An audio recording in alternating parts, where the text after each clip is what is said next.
हाय सांग मैंने जय जगन्नाथ। आज ब्लॉग स्टार्ट करवा चुंगड़ी माछ आलू तरकारी। माछ टिके आम भल भाव बाछि नवा।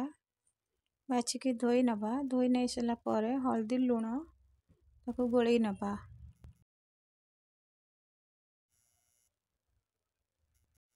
गैस ऑन करवा। कढ़ा नवा। तेल नवा। तेल नहीं सारा पर माछ को आम भल भाव भाजी नवा। माछ भाजी हो सारा पर बाहर करके पुणी कढ़ा नवा। तेल नवा। तेल नहीं सारा पर आम कटा हो आलू को भाजी नवा। हल्दी गुंड अल्प लुण पकईकि आम बाहर को भाजिकी बाहर कर नवा।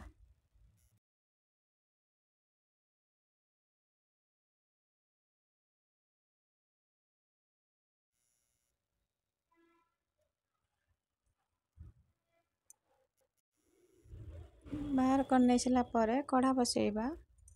आम जीरा सोरिष दबा। पियाज दबा।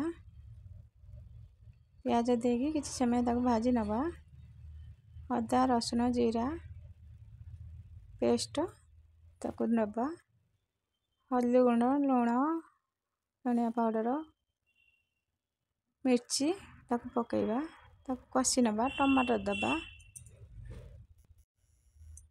टमाटर देगी किसी समय आम कषि नवा। कषि नहीं सारा पर भजा होता आलू को तादरे पकेबा। पकईकि फिर कषिबा। ताको किसी समय कषि सारा पर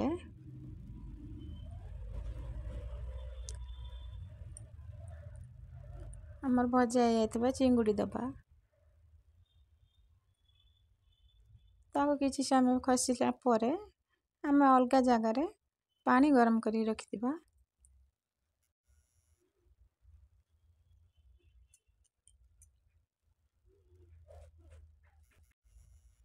पानी गरम कर रखते से पानी की आम देबा।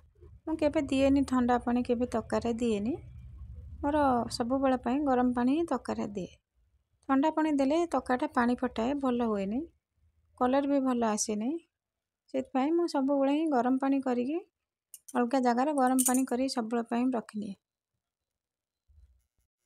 तापर आम गरम मसला कुटिकी दबा। गरम मसला चिकेन मसला मिसिकी दबा। धनिया पत्र दबा। आमर चिंगुड़ी आलू टमाटर तरकारी पूरा रेडी हो गला। प्लीज सांग मैंने सब्सक्राइब लाइक